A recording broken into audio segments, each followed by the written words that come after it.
kind of started the Salt Path journey, the events that, really got this Yes. going? So we'd met when we were really young, but we'd had this dream that we would find a ruin in the hills and somewhere that we could restore and live life our way, the way we chose, out in the natural world as much as we possibly could.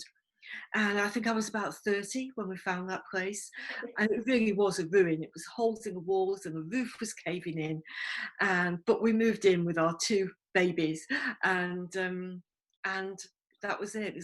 We spent the next 20 years of our lives restoring that place, and we converted the outbuildings so people could come and stay, and that became our business and our main source of income. But sadly, in the background, we'd had this financial dispute with a lifetime friend that ended in a court case Yeah. that saw us being served with an eviction notice from our home, from that dream idyll that we created for ourselves. And we thought that was the worst thing that could possibly happen to us. And we were given 7 days to leave the house. So 7 days to pack 20 years of life into boxes.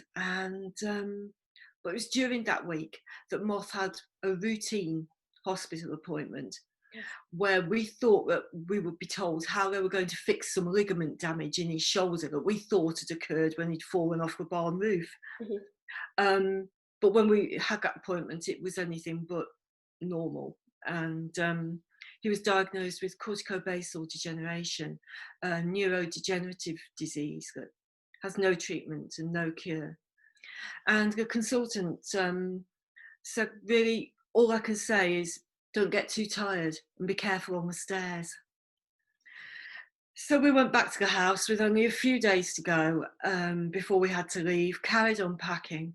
And it came to the last moments in the house. The bailiffs were knocking at the door and we were hiding under the stairs.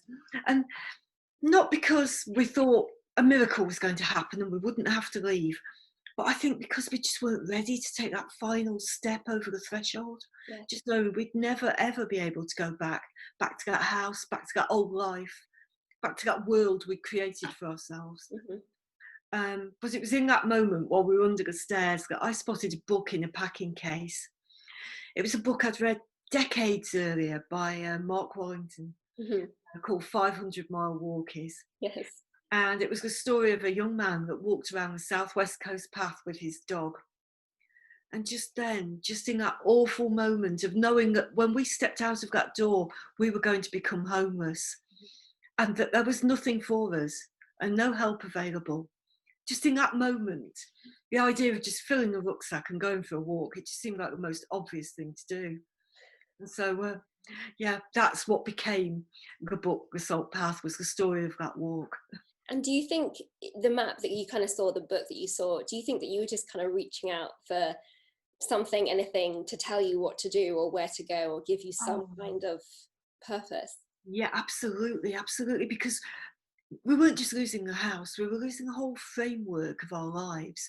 That framework that we all build of life, that we spend years creating, the house, the job, the financial structure, the things that drive you forwards every day.